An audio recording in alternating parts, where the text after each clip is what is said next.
Welcome to Speechless. We're live from the SPNN in St. Paul, Minnesota, just 3 blocks away from where approximately 260 babies were ripped from their mother's womb, torn apart limb for limb.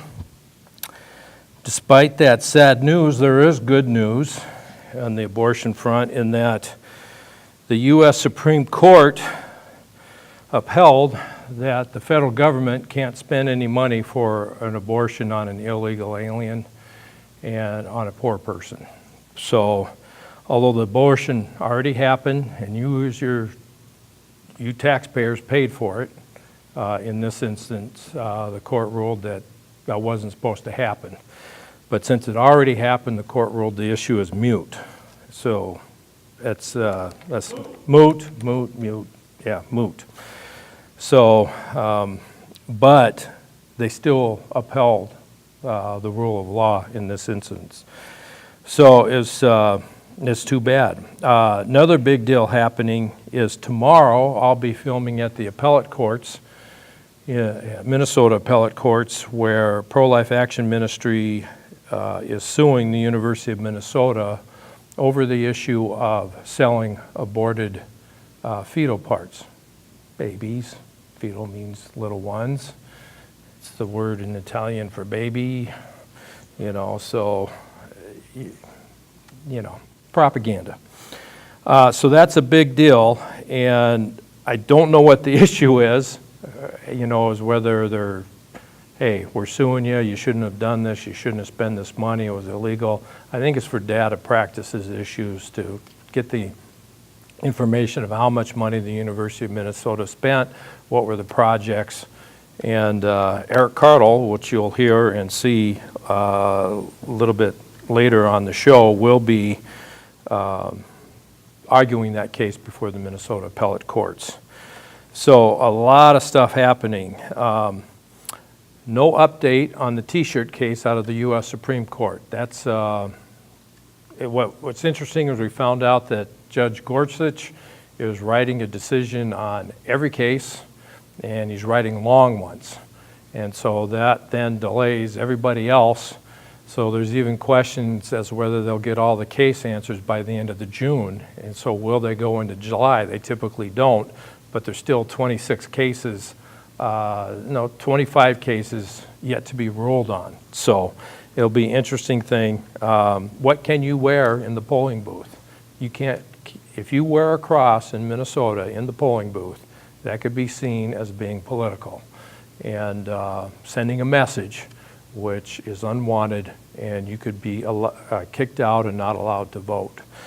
Of course, the issue that dealt there with political, what they said was a political tire in the argument before the court by the Attorney General's office was First Amendment. If you had a T-shirt that said the First Amendment, that's okay, that's not political. But if you had the Second Amendment, that's political. Okay, go figure.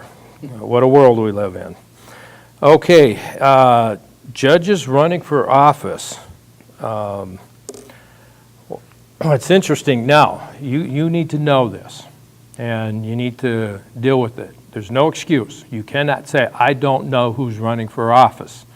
You go to the Minnesota Secretary of State's website, and you can find out who's running for office for every statewide, state rep, every position, and then you can go to your county office for city councils, school boards, and other offices, and you could find out who's running, and you can gather the information. So, since we like to talk about the judiciary on this show, here's the list for the open seat, the elections in the Supreme Court and the appellate courts. And there's only 2 contested races out of 1, 2, 3, 4, 5, 6, 7, 8, 9, 10. Only 2 out of the higher court statewide elections, and Margaret Chudich is being challenged by Michelle McDonald. Now, Michelle's been on this show. I think she would make a far more excellent judge than Margaret Chudich. Anyway, but that's just giving you information for now. We'll probably have Michelle on sometime later. but that's the only contested Supreme Court race. Court of Appeals, Anthony Brown is challenging Lucinda Jensen. So that's interesting that that's taking place. Now, for you in Ramsey County, in the 2nd Judicial District, something that I haven't seen as long as I've been following the judiciary, so this is going to be almost 20 years here. We have 5 judges being contested, having contested races. 5 elections where there's a contested race for judge. 4 of these are sitting judges that are being contested. That is rare to happen. Something's going on here, folks. I'm going to dig into it, try to figure out what it is, but I don't know yet. But Thomas Andrew Handley is challenging sitting Judge Deanne Hilgers. Believe me, this is a risk for Thomas Handley, Jr. It's a risk when you run against a sitting judge. It is not seated favorably. There is one open seat, and that's Court 11, where there's 4 people running for that seat. And then Judge Milnacker is being challenged by Marcus Allman. And then Tony Atwell, who just a while back got a DUI, is being challenged by 2 people. And then Elena Osby is being challenged by 2 people. Elena is the sitting judge there. So we'll have more follow-up on that, but no excuse. You can do your homework and find out about these people. And as far as the judiciary goes, you want to know who's ruling over you, okay? Because they are the rulers. They don't write law, but they can do whatever they want to do with the law. And you want to get in quality people who aren't there for doing kickbacks and monies and political games. Okay, what else do we got? An update. Okay, Grazzini-Rucky. It was interesting, and I just want to tell you on the Grazzini-Rucky case, the mother that protected her 2 daughters from an abusive man, she's got all kinds of court cases. And one thing about court cases, you're supposed to get proper notice. And the judge that got the lawyer who represented David Rucky that got Lawyer of the Year award is going around and counseling cases, canceling and changing dates of cases without notifying the other party. Okay, so there was a court date set for June 28th, and Elizabeth Elliott, who is the attorney for David Rucky, noticed Sandra Grazzini-Rucky's former lawyer, but Elizabeth Elliott knows where Sandra lives and has an address to serve her. And you can't serve former lawyers, you got to serve the individual. And she didn't do it. But she told the judge, I served Sandra, and Sandra knows about this. And we see this happen all the time in courts, and it's something that needs to be dealt with. And because of that, of the problems that go into court, there was a big press conference, and it made the local papers about a lawsuit. It's not a class action, but it's a conglomeration of people suing in federal court the Minnesota statutes on child protection. So we're going to see that press conference here. Most of the newspapers covered it, but it's sad, and this is a big case. Something's going to happen here. Child support services may be shut down. It's real potential and likely to happen. So let's watch the press conference.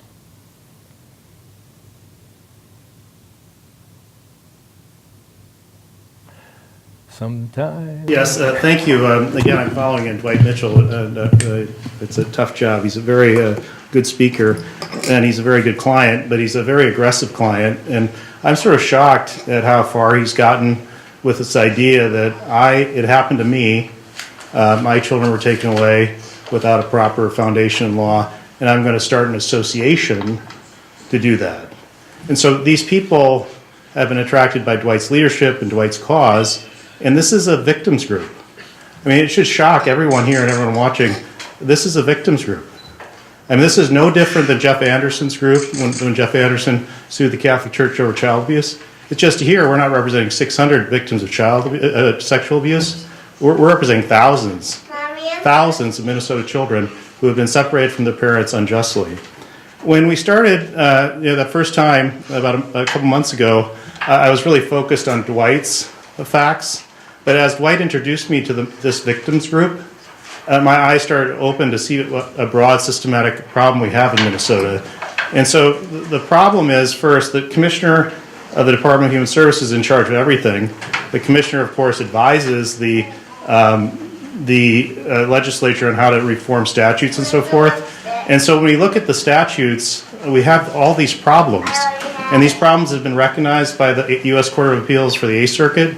And the problem basically is that these statutes have not been drafted in a careful way that when the government takes the child from the parent, that the government has to show a substantial level of harm being prevented. So can you believe that? So I started off with the spanking thing with Dwight. Dwight's child was taken for 22 months. 2 of them were taken for 5 months because of an ordinary spanking.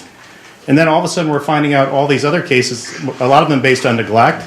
But the central problem and where everything comes together is Minnesota statutes do not require the government to show in court that there's some harm being prevented when the child is taken away from the parent. So what are we left with? We're left with statutes regulating parental conduct.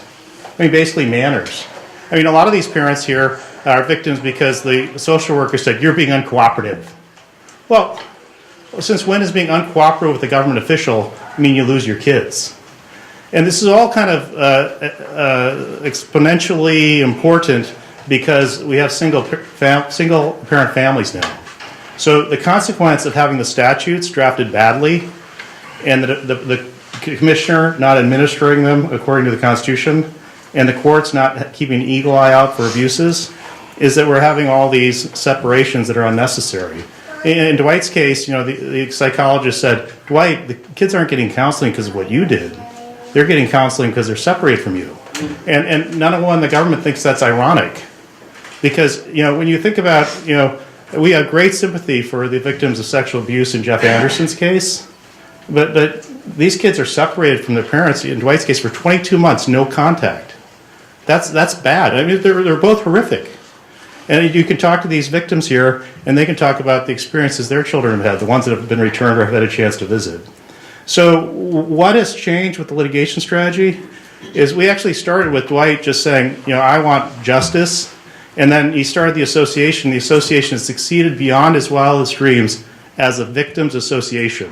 So I'm not Jeff Anderson, but Dwight Mitchell is acting as Jeff Anderson. Jeff Anderson collected clients, victims of sexual abuse, and he came forward and said, we got to clean this up. Now, it was different in a way because there's a big pot of money at the end. And of course, the establishment, the county attorneys, were on Anderson's side. Dwight doesn't have a big pot of money for all these people. All he can do is get an injunction to fix it. He can stop Child Protection Services from operating under the unconstitutional statutes. It would be a statewide injunction, and that'll help a great deal. The other thing is the county attorneys, they're on the other side on this one, right? So in the Jeff Anderson deal, Ramsey County Attorney Choi sued the Catholic Church. We're not going to have any county attorneys come out on our side. No way. The county attorneys are charging these people for neglect, malicious punishment, whatever. The county attorneys are involved in advising on the civil side. So the county attorneys are part of the establishment in this one. But what we do have is a federal court, and we have U.S. Court of Appeals decisions, in the case in Iowa, the Allsager case, finding that Iowa's child protection statutes were very similar to the ones in Minnesota, were struck down. So today we're communicating with the judge and lining up to have a summary judgment motion hearing on an injunction. And the big point here is that we're going to be sending our communications to the judge later today, and that Dwight is announcing that he has a victims group. And at our first press conference, we didn't have that. And we're going to continue to meet with the press and continue to have press conferences as we have more victims. Why? Because the media should know when this is happening. This is our government, and the government is taking children away from parents on extraordinarily meager facts. I mean, this case here with the medical neglect, which we'll talk about, it involved simply taking a child out of a hospital against medical advice. Now, is that medical neglect? Well, the statute says you can terminate parental rights permanently because of medical neglect, but it doesn't define what medical neglect is. Medical neglect, to justify separating a child from a parent, you'd have to show that you're preventing some harm to the child. Is it medical neglect to go get a second opinion or a third opinion? Also, the statutes, as we've discussed before, don't have a good definition of neglect generally. One part of the statute says you got to give required care to your child. The next section says you got to give special care to your child if they need it. Well, what's required care? What's special care? These are not carefully drafted to meet the requirement that when the government permanently terminates parental rights, that it's preventing some harm to the child. And all of these people here are victims, and they have to be taken seriously. And it's not that we can just shove them aside. I mean, maybe that was acceptable before all these lawsuits against the Catholic Church, but now it's not. These are victims, just like those other children were victims, and we didn't make sure that we protect children, even if it's protecting children from our government. What a powerful statement. Protect children even if we have to protect them from the government. Emily Piper, who is the Human Services Commissioner, said the state has pressed, this is according to the Star Tribune, the state has pressed forward with a series of changes recommended by Governor Dayton's 2015 Special Task Force on Child Protection. The counties and the state are now spending more on child protection and have hired dozens more social workers. The Department of Human Services, which oversees child protection, has also taken steps to reduce long-standing racial disparities through enhanced training and targeting grants to local social services. That, friends, is smoke and mirrors. That's not the issue. The issue is we got statutes that are unconstitutional, that are violating parental rights, that are really abusive of parents and children, and you got a Department of Human Services that's willing to ignore the statutes, but take advantage of the ones that are unconstitutional. And the real issue, as Dwight Mitchell points out in the press conference, is it boils down to money, okay, and how the Department of Human Services makes money.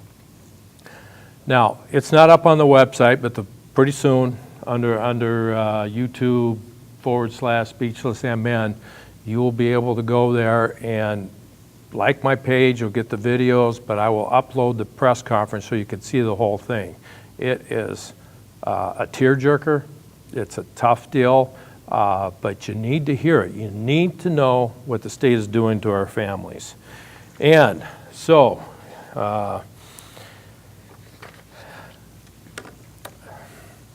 you know, a whole nother subject. We're going to spend time on that. Dwight Mitchell's going to be on the show eventually. Got to get into another area, and then these two areas that I'm showing video on are going to introduce us to our next guest. So I want to show this next video because this is what happened at the Republican convention. Okay. There's a big thing about the judiciary. So we talked about the judiciary, we talked about Department of Human Services, but what does a family member think about, of the Minnesota judiciary, think about people trying to reform the judiciary? So let's roll the tape. To the center microphone. My name is Andy Gilday. I'm a delegate from Senate District 61. I rise in vociferous opposition to this motion. I urge you to vote no. We've already had this fight at this state convention. We voted to take away the influence of the least effective members of the Republican Party. We cannot give them power back. A third rule is the rule of Judge Roy Bean when he said never reward crooks, liars, or drunks. These changes are being advocated by the worst Republicans you can imagine. They've been personalities, sir. We will refrain from engaging in personalities. Please keep your All right. comments, and I'm being told your time is up. So advice for the body, if you engage in personalities, I will gavel you down and your conversation will end. So, microphone to my left. I'm against. All right, folks, you heard the name, Andy Gilday. That is the husband of the Chief Justice of the Minnesota Supreme Court, Lori Gilday. You know, I wonder what these conversations at home are. So he's saying these changes, these judicial changes to try to have some form of judicial accountability in our judiciary are being done by the worst Republicans you can imagine. All right, well, that's me. Okay, so interesting stuff to say the least. It was exciting there, but I want to introduce my guest here pretty soon. You know, technical stuff goes on, so you can't introduce for reasons. But Bob Carrillo, who's been a friend for a number of years. 15. 15 years.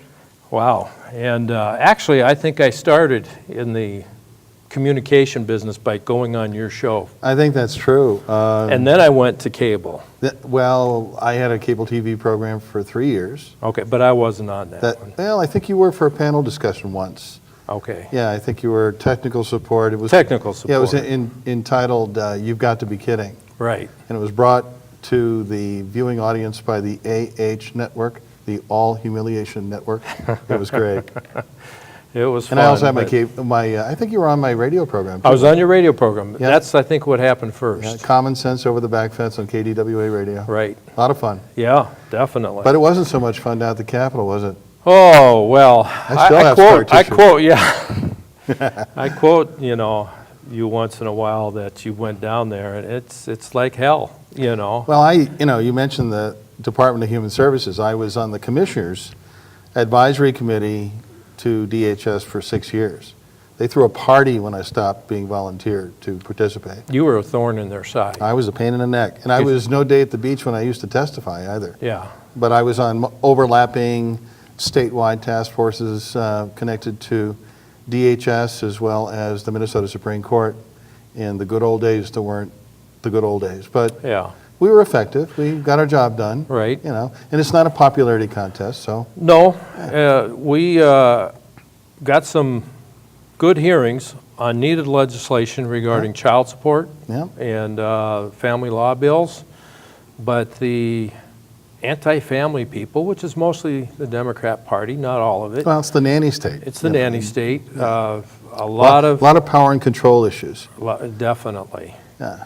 and that's why I'm so excited and why I wanted to play the lawsuit here, because Dwight Mitchell is a process engineer. He knows processes and defines process, figures it out.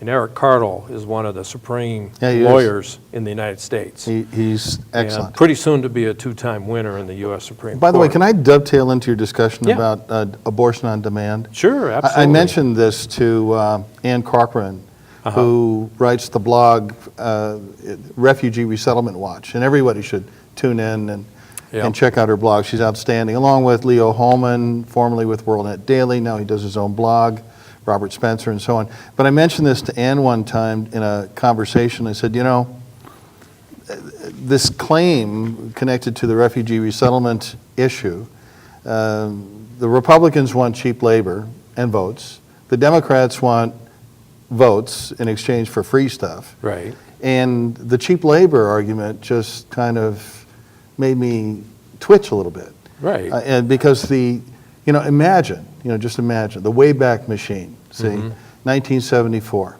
Imagine if the 60 million people who have been killed Right. and their generations Wow. were all still alive at this point, how many geniuses have been murdered in that regard, and Absolutely. and how many people would be in the labor force in the United States that are not here because they're not here.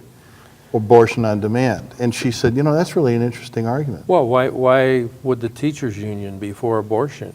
They're killing their income, Well, and their jobs. Go Margaret Sanger, eugenics. That's Right. what I want to, embrace. Yeah. Like a warm blanket of thorns. It's just, no, I don't think so.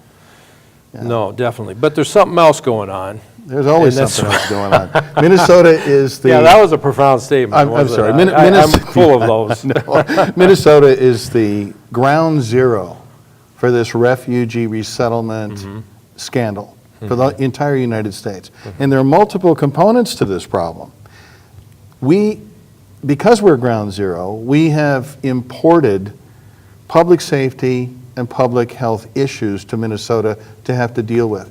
I mean, Minnesota leads the nation. We have an 80% share of the measles outbreak for the whole country. Whoa. One would think that 80%? 80%, the whole country. For the whole country. Here, scattered all over the state of Minnesota. One of my colleagues in a recent And we got a whole lot of documentation. Oh, we've got a lot of stuff here, but papers. and we don't want to feed everybody through a fire hose with this information. No.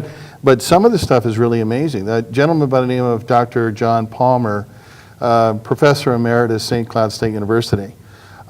His delivery style is like toast, but his information. He's a great guy. Don't get me wrong. Sure. Nothing but respect for what he does to try to get this message out about, especially about health-related risks that are, and it doesn't matter whether you're Republican, Democrat, Independent, or you just don't care most of the time.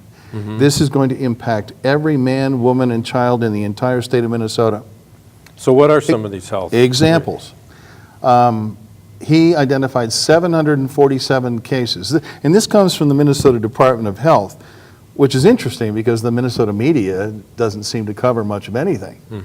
Especially something like this, as much of a hot potato as this Right. is. Well, a lot of money. From A lot of money. 2011 through 2015, 747 cases of active drug-resistant tuberculosis diagnosed throughout the state of Minnesota in the very same places where we had these hotbeds of measles outbreak. We've imported the problems, multiple problems, to Minnesota. Aren't they supposed to be checked before they come? One would think. See, when I was doing my radio thing, Any immigrant. well, my grandparents came through Ellis Island, Right. all of them, Okay. in about 1915. My grandfather was sent back to Puerto Rico to get well because he was too sick, even to be quarantined. Wow. They had, even back then, they had a screening process that beats our own today. I did stories when I was doing my radio show, inviting, well, actually, a doctor from HCMC called me and said, gee, can we talk? I said, sure.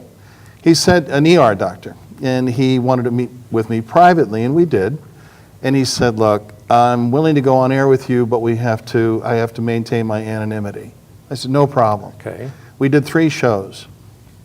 Scared the heck out of the Department of Public Safety, Charlie Weaver at the time, and the Minnesota Department of Health just panicked. They insisted upon coming on my program. Reason? Really? The doctor was blowing the whistle, much like the whistleblower relative to the multiple $1-million scandal in money in suitcases leaving the country right now. From the daycares. Daycare, Medicaid fraud.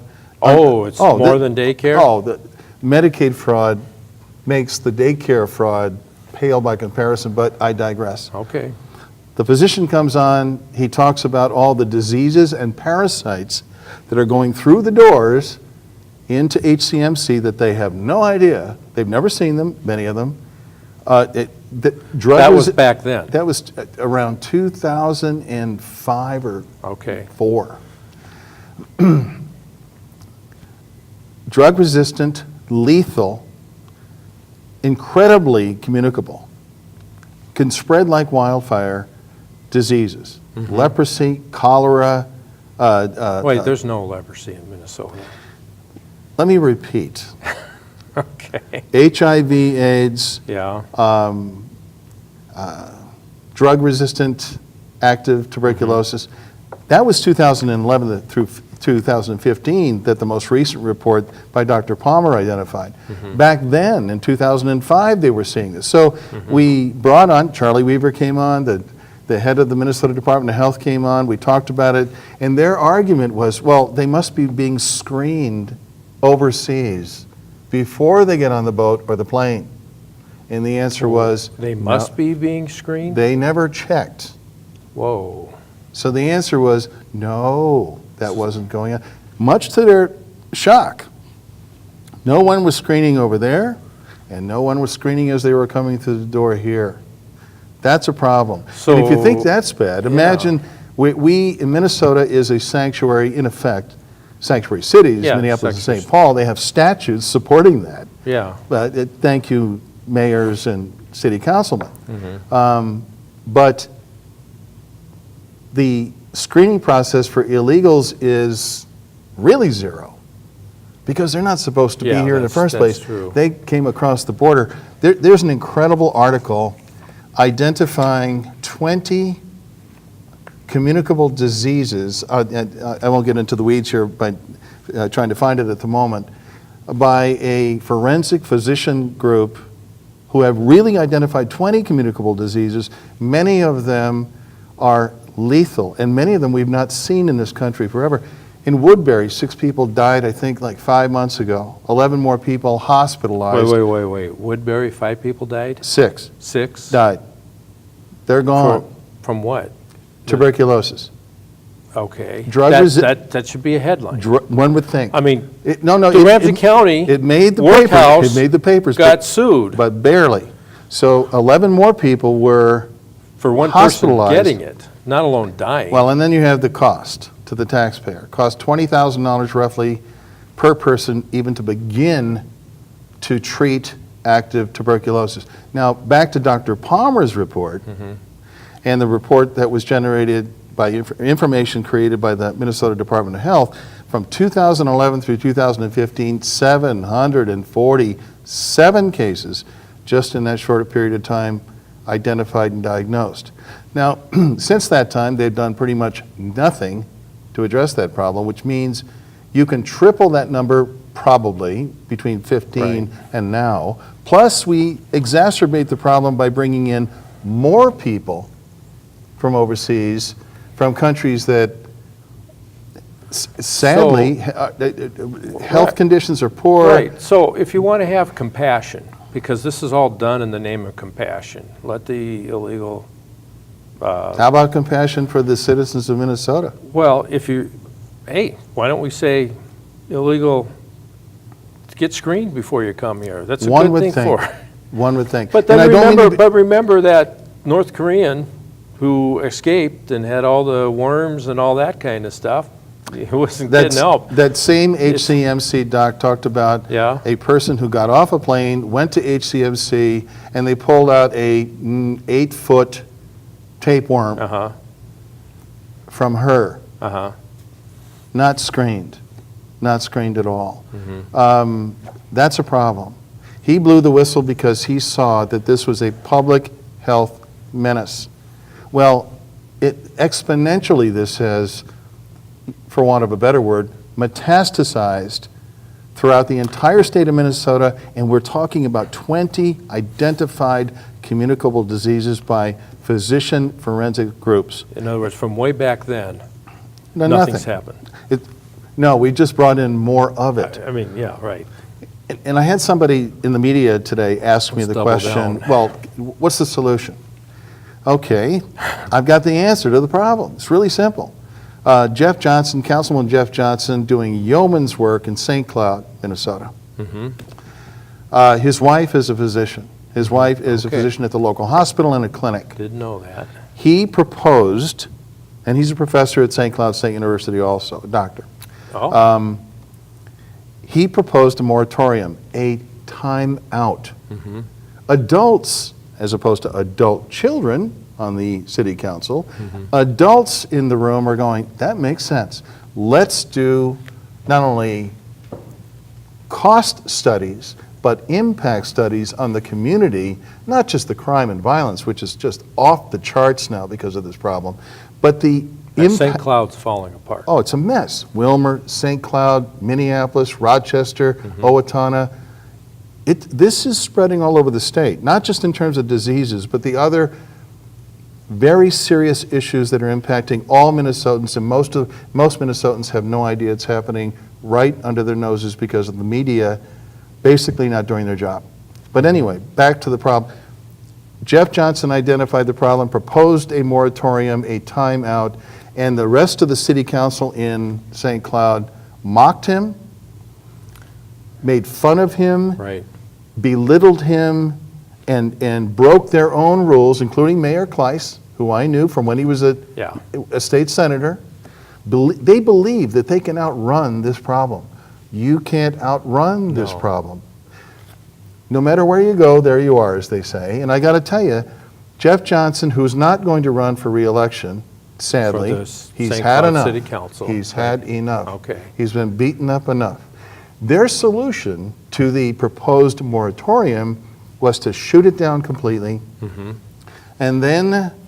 Well, one of their arguments was that's a federal issue, so we can't do anything. It's baloney. It's just It's baloney. baloney, But why yeah. is it baloney? Well, we can get into that another Okay, time. all And right. if you invite me back, we'll talk about that. In fact, if right. Jeff Johnson's willing to join us. Yeah, And he let's- would. okay. Dr. Palmer will join us, too. Okay. Brilliant report, and I'll give you a copy of this to review.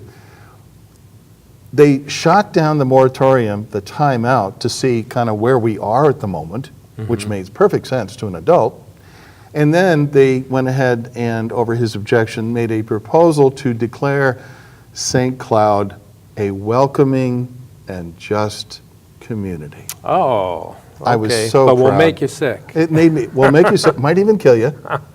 And people have asked me why I am involved in this, especially in St. Cloud, because I don't live in Minneapolis any longer. I live in... You I won't- escaped. Yeah, I You escaped got from out. Minneapolis. All You know, right. it's like Escape from New York with Kurt Russell, you know. And I went to St. Michael, and I'm right dead center between Minneapolis and St. Cloud. In a protected bubble right now in Well, Wright you're County. getting squeezed. Getting squeezed. And the reason I'm there, and I said this to a crowd of about 75 people 4 weeks ago, when Dr. Palmer was making this presentation of this paper entitled Health Status and Healthcare Cost Drivers for Refugees. I said to the crowd, I am here because I have children and I have grandchildren who I love dearly, and I need to protect them. I don't ever want to be Which is a accused. responsibility of parents. I do not want to be accused ever of being part of the problem and not the solution. So I'm willing to spend my time and my energy doing what I can to address the problem, as opposed to most people at the Capitol, Republicans and Democrats alike, who are so busy, and I said this to a media person today, this goes back to my days testifying when I served on these task forces. They're far too busy sweeping all of this stuff under the Minnesota rug of shame. Right. And it's getting Yeah. lumpy. We're tripping over this stuff. We were back when you and I were working down Yeah. there. Well, it seems to me that now it has finally hit critical mass. It has, but But there's still, but that now, just the effort to hide it even more or to ignore it, it becomes even greater. January last year, But well. big story. Yeah. January last year, Hennepin County Health Department got caught hiding active tuberculosis in the St. Louis Park school system. Teachers, children, food service. They knew about it and didn't tell anybody. They didn't tell it, and they refused to tell the public until they got caught. Okay. That is criminal negligence from my point of view. That's Yeah. actionable stuff. And you're not protected by sovereign immunity if you violate your oath of office and you do not do what you're there obliged to do, which is to protect the public, to protect and to serve. That's their job. They're not doing their job. Right. Yeah, it's a problem. Yeah. And there are other problems that are connected to this, like the most recent scandal. One of my favorite pictures of this is an article by Doug Wardlaw. Wardlow? Wardlaw, excuse me. Yeah. I say Wardlaw because he's an attorney, An sorry. attorney. Wardlaw calls out Swanson on Somali daycare fraud. I love the picture of the suitcases Yeah. Who was that done stuffed by? with cash. They were Yeah. catching people, this is no joke, you can't make this up, catching people at the Minneapolis-St. Paul airport with $1 million in cash Right. suitcases. And money and then they were doing wire transfers, according to the whistleblower, who's one of the most courageous people I've ever seen, stepped forward, a former DHS guy and a former Washington County Sheriff, forensic investigator, telling the public, and for 2 years, he tried to tell the governor's office, and the AG's office, DHS office about this problem, memos, emails. They wouldn't listen. They buried it. Yeah, We're talking hundreds and hundreds of millions Right. of dollars stolen by 2% of our population. Right. The Somali community, God bless them, represent 2% of our population, 1% nationwide, 2% here, and so we're talking at least 500 million. we're talking $500 Or million. more. That's right. Yeah. Between Medicaid fraud, the phony daycare services scandal, billing fraud. Heck, one of the people involved Which in they this, don't even know the end of that yet. I mean, they're up to 200 million, but it could be more. 200 million, which is half the state's budget Right. for subsidized daycare, stolen cash, suitcases full of Right. cash, and then money laundering and wire transferring money all over, from bank to bank to bank, starting at 2 o'clock in the morning to dozens of banks, according to the whistleblower. And one of the key people involved, who just took an oath of office recently for some, I don't know, board here locally, maybe it's a school board or something, Okay. she was tracked from Minneapolis to Dubai, $800 a night suites, to Oh, Kenya, and then okay. finally ended up with the money being delivered to Al-Shabaab and Boko Haram in Somalia. And to add insult to injury, she was billing the state of Minnesota through a particular app for services, for daycare services, and she wasn't even in the country. Right. See, I'm smiling, but it's only because this is incredulous. Well, and so this is interesting because this is what Eric Carle brings out in the press conference here, is that you have government, the executive branch, telling the legislative branch what they need to do their job, and the legislature's not listening to the people that are being affected by these jobs. This is So the Minnesota. people are not the clients, the government's the client of the legislature.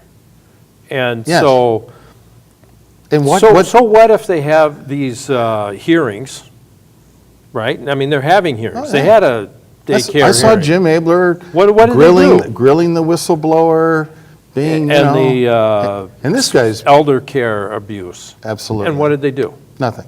Nothing. And they did it on, had a hearing on voter fraud in the voter registration system. Exposed the fraud. It exposed it. We got a bad voting system. After 2008's election, Yeah. I Wow. pressured Fox News for 9 months to come out here, out of New York, and do their own investigation, which they did. And they discovered much more than I even knew about at that time about voter fraud. Voter fraud in Minnesota is an organized crime. Right. Thank you, Mark Ritchie, who... Steve Simon. Steve Simon, Mark Ritchie, if he saw me, and he knows me personally, I interviewed him about Yeah. this issue and asked him about his endorsement by Acorn and his support, the support given to him by George yeah. Soros and company, Right. the Secretary of State project. And he almost came unglued in that interview in his own office. These people, it's a shame. Minnesota Wow. is, Mayor Daley in Chicago, his favorite phrase was vote early and vote often. Right. They're chopped liver compared to us. I mean, we've turned it into an art form. I also convinced John Fund, formerly with the Wall Street Right. Journal, to come out here and investigate. He did. He wrote a book entitled Who's Counting? It's so bad there are chapters in his book about voter fraud nationally that involve just Minnesota because we're just so Yeah. good at it. It's an Yeah. organized crime. Well, I'm glad you say that. I say that. Our judiciary's organized crime. Glad to hear you. But voter fraud, I mean, voter fraud. I mean, Yeah. dismantling what little, well, so do you think that's going on in the Somali community? what's going on? Voter fraud. Of course. Well, here's the other problem. Here's the other problem. a rhetorical question. Minnesota is a magnet for other states in the country are cutting people off. Immigrants coming from, they're not refugees, they're immigrants, because they go back and forth. Right. Refugees, they leave a country, they don't go back. World War II, refugees left, they didn't go back to visit Uncle Adolf Hitler, Right. right? So These are immigrants. Well, these folks are stampeding as we speak toward Minnesota because of the welfare distribution system, cradle-to-grave systems, as evidenced by one facet of it, which is the daycare system fraud. Then you have Medicaid fraud, you have SNAP card, food stamp fraud, you have auto insurance claim fraud. They figured out the system and how to work the system. They've got it down to a science. This was so lucrative, the Somali community members were literally buying shares, according to the whistleblower. Yes. Buying shares. They got caught on film. Right. And Keith Ellison, all he can say is, along with NPR, in their nice NPR voice, that Channel 9 needs to apologize to the Somali community. I guess they need to apologize. They need to ask for an apology from the FBI and the BCA, too, for having the temerity to investigate this problem. And I think so, and so you can say, well, other people do this too. But here's a big distinction. In Islam and I don't do the Muslim faith. Do you do that? No, I don't. I They have what's called taqiyya. Well, yes, they do. And what does that mean? Well, that's called tax. Yeah, well, the jiza is the tax. The Jesus attack, Yeah, but taqiyya, taqiyya, you got a form here. yeah, But it's that around says this you one. can lie whenever you want. It's a system of, well, we try to persuade them by the schmooze. That's step one. Yes. If the schmooze doesn't work, then we tax them. Right. In this case, forced tribute or welfare. Mm-hmm. I saw I couldn't believe it, but I saw the press conference after this was exposed, after the whistleblower came through and Channel 9 did their story. They held a press conference. There were 6 gentlemen from the Somali community on stage and 1 community activist leaning against the wall. And Jailani Hussein, who knows me by sight, I make him very nervous, the Minnesota Director of Care. He introduces a gentleman who is in the money transfer business. Oh. And he stands up and there's no contrition. There's no, gosh, I'm sorry about this, and maybe we should get a handle on it. No. His argument is, well, the money transfer business is very precarious. There are a lot of risks getting money out of the country. And nobody in the audience called media asked the $64,000 question that I would have asked if I were still doing my radio show or my cable TV program, which is my New Jersey delivery style. Excuse me. Where did the money come from? Right. See? Right. I want to know, where did the suitcases with $100 million come from? $200 million. Transferring it to terrorist organizations, and that dovetails right into the nonsense promoted by, and here's and we got like 8 minutes no left. problem. Here's your piece on tequila. Yeah. That dovetails into my question, what is Tom Emmer and Keith Ellison locking arms and supporting remittances, which is money laundering by another name, taking the same thing. The $100 million scam and theft is only an extension of the remittances program of sending millions and millions of dollars back to the Horn of Africa and East Africa. Same difference. Yes. Yeah. So Absolutely. What are these two people locking arms and supporting that for? I don't get it. Well, and now we have an interesting development that I want you to cover, discuss a little bit. Why would Keith Ellison... You know I can't discuss anything a little bit. It's sad. Well, go ahead. I'm sorry. You only got 8 minutes. So. I know. Go ahead. Keith Ellison, what? Why would he give up a U.S. congressional seat that he's got an easy win on? I think it's part of the plan. I think it's part of the strategy. To run for Attorney General. So he can cover up the whole thing just like Lori Swanson did. Lori Swanson has known about this problem. Yes, she has. Yes. And Mike Hatch, who's now going to run her sidekick, and he knows about the problem. Stepped down today. Yeah. And he knows, and when I saw him Tuesday, he was in the area for signing up. I go, why is he signing up? And he's there to protect. He knows where the bodies are buried. all the things they've covered up, and he wanted to make sure that that wouldn't come out because of who the Democrat Party put their endorsement behind. But then now that Keith Ellison is in there and other people are running, he can step out and say these people will hide the bodies still. The truth is, and it's really very sad, and I take no pleasure in saying this, Minnesota is one of the most corrupted states in the whole country. And part of the problem is that, generally speaking, people in Minnesota are nice. Minnesota nice. They're nice. And the farther you get away from the epicenter of Minneapolis and St. Paul, the nicer they are. But unfortunately, many of these people still think that Hubert Humphrey is alive. Right. And that this party, run on his and the Democrat principles. Party is the party of JFK. It ain't so. Right. This is tough. And Ellison is going to try to run. Good luck. His record is abysmal. To run for Right. that office, he should be as clean as a whistle, and he's not. Same thing is true of But who's gonna expose it? Ilhan Omar. Who's going to expose it? Well, That, and Omar's now running for Keith for his Ellison's seat. seat. The investigation relative to immigration fraud, or bigamy, or polygamy, or welfare fraud, or all of the above, that never happened. Even Channel 9, Fox News, was shut down by U.S. Attorney Andy Lugar, told to take that story down from Fox News when all of that hit the press. Well, not much of the press. You know, Scott Johnson with Powerline did a wonderful job. Alpha News has done yeoman's work in that regard. And they told everybody, intimidated everybody to shut down that investigation. Well, now she's after a federal job.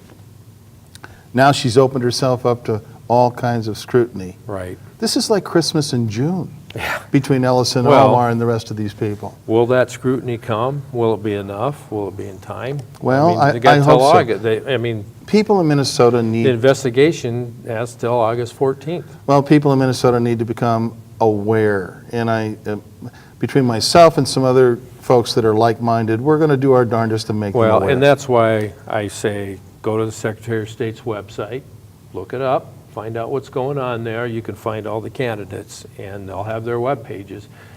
But you still got to do some digging beyond that.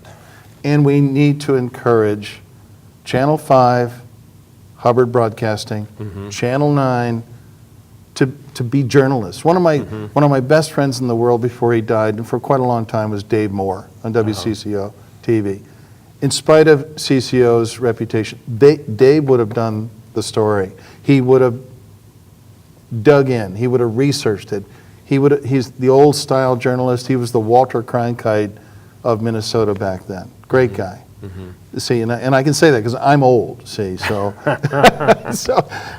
so my roots go back a long time. I've been here 45 years, and as a volunteer Minnesotan, and I've never seen a place change so radically in my whole life.